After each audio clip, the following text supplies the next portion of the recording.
मेरी ये कविता जल को लेकर बन गई है। जल तेरे रूप में।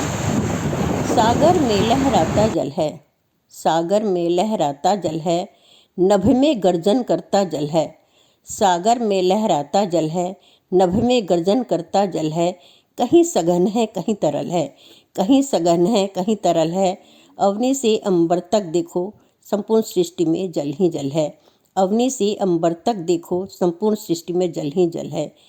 जल ही जीवन है, जल ही समाधि है। जल ही जीवन है, जल ही समाधि है।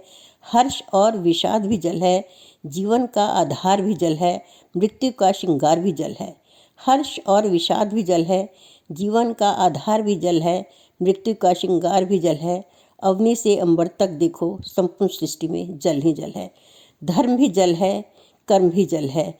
धर्म भी जल है, कर्म भी जल है। प्रकृति का वरदान ये जल है, नियति का अभिशाप ये जल है। करुणा और अवसाद भी जल है, संपूर्ण सृष्टि में जल ही जल है। अवनी से अंबर तक देखो, संपूर्ण सृष्टि में जल ही जल है। थल में देखो नभ में देखो, थल में देखो नभ में देखो, अथाह और असीम ये जल है। जल ही आरंभ है, जल ही आरंभ है, जल ही अंत है। सत्य यही, असत्य यही है। अवनी से अंबर तक देखो, संपूर्ण सृष्टि में जल ही जल है, जल ही जल है। जल ही आरंभ है, जल ही अंत है। सत्य यही, असत्य यही, संपूर्ण सृष्टि में जल ही जल है, जल ही जल है।